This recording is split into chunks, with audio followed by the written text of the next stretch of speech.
550 new combat achievements, an exclusive Master and Grandmaster tier aura, brand new amulet, and super good, convenient gameplay perks coming into the game through the brand new combat achievements that are coming out at the end of the month. There's a lot of stuff to unpack here. It is pretty much like introducing the completionist cape for the combat section of the game. It's going to be huge, and this is going to be a really big changing factor for a lot of people, and I'm really excited to get into it.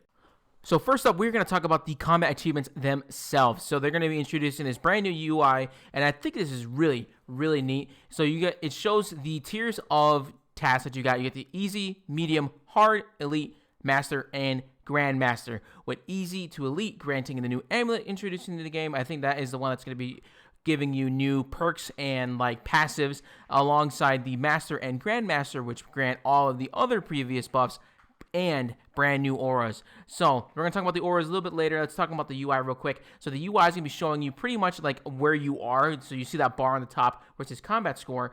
It's going to be showing you where you fall in like the grand scheme of like badassery in combat. And I think my favorite part about this really is it shows you what percentage of players you are. Like, are you top 5, top 10, top 15% of players, top 1%? I think that's super cool. I'm a huge data nerd, so I love comparing and seeing where I fall on that giant ladder, and that's going to be really, really fun to see that number slowly trickle down as you get better, dude, because that's going to be awesome. Something I didn't touch on, I didn't even realize it has the Slayer logs included as well. I don't think these Slayer logs and achievements will count towards your overall combat achievement. They didn't elaborate that much on stream, but that is still super cool to see that it is included in that UI. So let's talk about some examples of the achievements. Let's start with easy first. So we have defeat any of the Barrows brothers after using the correct protection prayer against all of their basic attacks, defeat each of the Barrows brothers without leaving the area, and don't allow the Chaos Elemental's Madness attack to unequip something you're wearing. Those are extremely easy, very, very simple. Kind of a little harder going into like don't die at the Barrows brothers, especially if you're a mid-tier player, but I know that's going to be something that's going to be achievable for everybody, so I think it's a good, easy establishing baseline for an easy tier player. For mediums, we have defeat Osseous solo without being stunned by her raw attack, defeat Osseous solo after defeating 6 baby dinosaur skeletons within 6 seconds, defeat Hermod, the Spirit of War, without being hit by its obliterate attack. Again, I think these are really decent baselines, and for bosses with around that tier, you can imagine that it's going to be relatively similar for other bosses. I think towards medium, you'd be looking more so at God Wars Dungeon 1 and maybe like Giant Mole? Question mark? That's probably more towards easy, but still in that realm of difficulty. Now, this is when the weeds start getting a little thicker here in the hard achievements. So we got defeat Araxi at 100% rage, defeat Terraket the Necromancer inside of Elite Dungeons 3, the one with Ambassador, while the Corpse Carrier is still alive, and then defeat Terraket the Necromancer while the Bloated Monstrosity is still alive. A bit that I really like about this is that they're making the player go into lots of different parts of the world, so that's going to make, I don't know, it just makes the place feel more alive. It's really cool to see the different parts of the game, and I think that's going to be a really nice bit for people. It's going to push people to try content they haven't done before, and that's going to be really good for the combat economy. It's going to be really good for the combat ecosystem, meaning there's going to have a lot more players in rotations, filling in more teams. It's also going to make people more ambitious and want to see what the next big baddie is. Speaking of that, let's talk about the elite tiers.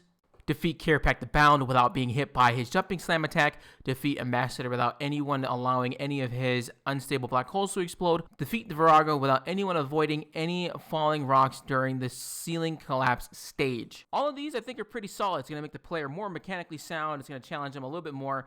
Only thing that I see a slight problem with is when it comes to the bosses that have weekly or monthly, well, mostly just weekly or daily changes in their boss fight. Think Virago, think Araxor. Both of these bosses have mechanics that are blocked off week by week to encourage different mechanics and just have variety in the fights, but it causes a time gate in how fast you can complete these. Mod Pigeon also mentions that there is an unofficial race to Grandmaster, so if you're hunting Grandmaster and you're trying to be the first one to get it, there is a broadcast associated with who gets it first, kind of like people who get world first of Zamorak and Rage pushes. So you are going to be time gated. Moving on, let's get into the Master achievements. So we get defeat next Angel of Death in a team size of 7 or fewer without any Reavers being absorbed. Defeat Beastmaster Durzag Duo, Virago Mode Normal Mode Solo, Virago Hard Mode Duo, and defeat Telos the Warden at 2000% in Rage. So I would say this is a pretty big jump in difficulty, and this is why this is going to be a pretty tough uphill battle, especially if you're going from a casual player, casual PVMer, someone who's never really gotten into the weeds of combat, and they're going to be fighting for their life going for that 2000% in Rage to Telos or those duo hard mode Virago kills. Those are going to be real tests of your mechanical prowess, and I think that's going to be really, really cool when you see somebody with that aura or those really neat unlocks for these things. It's going to make it really, really, really cool to achieve, and I'm really excited to be going for these. Let's roll right into the Grandmaster, the final tier of the combat achievements. If you enjoyed the video so far, please leave a like, comment, subscribe. Let me know how I'm doing. I really appreciate it. And let's see what the Grandmaster achievements have in store for us. For Grandmaster, we have next Angel of Death solos, defeat Telos at 4000% in Rage after charging and using a font in the Phase 5. Defeat Archglacior at 4000% in Rage. Defeat the Warden Telos at 4000% in Rage after killing all enemy golems in Phases 4 and 5. Then introducing a brand new type of kill, the Solak Perfect Kill and an unorthodox Raksha Kill. What is a perfect kill? So an example of perfect kill is pretty much doing every single mechanic inside of the boss fight perfectly. Not being hit, not causing something to explode. Those are examples of perfect kills. An unorthodox kill is the complete opposite. Literally getting hit by every single thing that the boss has to offer and surviving. Like, so for Raksha, that would be like letting him get the 400% in Rage, absorbing every single shadow pool, getting hit by every single mechanic, and surviving and still putting Bell to ass. That is what an unorthodox kill is going to be, and I think those are going to be some of the hardest things to do, to pull off an unorthodox kill and to pull off the perfect kills. That's going to be really cool to see, and that's going to be one hell of a fight. Those are all of the achievements that we know of right now that were live streamed, so you can kind of hypothesize the types of kills that those are going to be. So let's talk about a little bit more of the niche things that are going to be associated with that. Some of these kills will be retroactive, so if you have mauled Virago on all of these cycles, those things will be retroactively granted to you, and you will achieve those achievements in that respective tier. If you have a kill speed time that is like 230 at Raksha, that is going to count as your kill speed time for whatever mechanic, whatever tier that you're going to be going for. Something I think that's probably the best part is that if you have the ability to do a kill in hard mode at a certain speed, or say you're doing like solo care pack, right?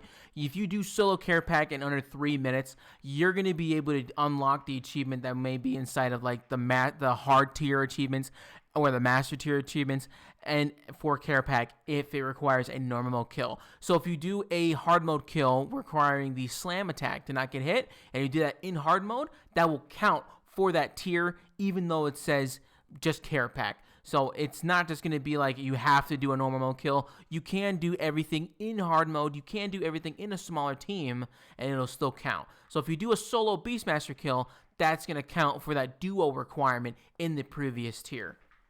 These types of backdating will also count towards your kill streaks or for your enraged streaks at Telos or Archglacior or Zamorak. So if you've done a 200 kill streak at Archglacior, that will count towards the Grandmaster tier. If you've done a 100 kill streak at Telos, that will count towards your Master tier. So if you've done those streaks before, those things should be retroactively done. A lot of these things are still work in progress, but Mod Pigeon did mention that they are looking to make sure those things are there, just to make it a little less painful on the player. Because I know like streaking those things are extremely long, and they're pretty difficult. Coming up first is the Master tier. You get a red aura, very, very similar to the Nakatra aura. This is pretty much what they're based on.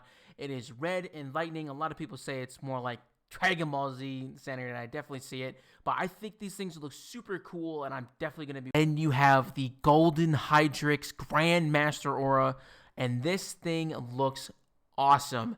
I think this is going to be one of the coolest auras to see in general in the game. It's going to be, because you know it's going to be super hard to get, it's going to be super rare, and for the people that do manage to unlock this thing, it is one hell of an achievement to showcase, and I think this showcases it well. Some people are going to argue with you and say it looks kind of like pee.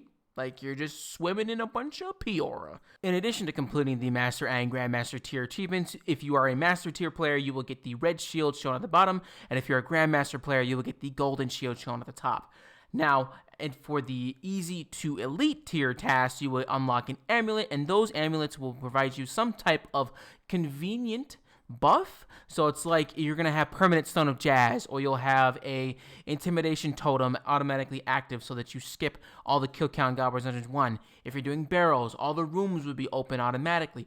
Those types of things that will be introduced. They're not 100% confirmed if those are what are going to be added into the game, but those are what the devs are thinking about introducing. As of right now, there are no talks of adding Gate of Validness or Croesus to 2 skilling bosses in the game as part of the combat achievements. It was definitely in the discussion if whether these 2 bosses should be added to the combat achievements, and as of right now, I believe they are not being considered because of the concept of what they are or what they could be adding to them. Now, these achievements are going to be a completely separate thing from the regular completionist cape. The combat achievements are meant to be the combat equivalent of a completionist cape. It's kind of finally defining the argument of, is comp cape a overall player thing, or is it just a PvE player thing? I think with these being introduced, it is going to end that argument that comp cape is indeed a PvE related completionist item, and the combat achievements are going to be the combat's equivalent of that. The new combat achievement update in RuneScape 3 is going to be completely packed with content for players of all tiers, from the casual to the hardcore.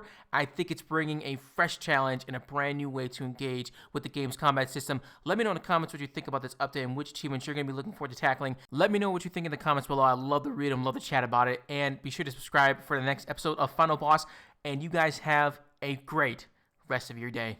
See you!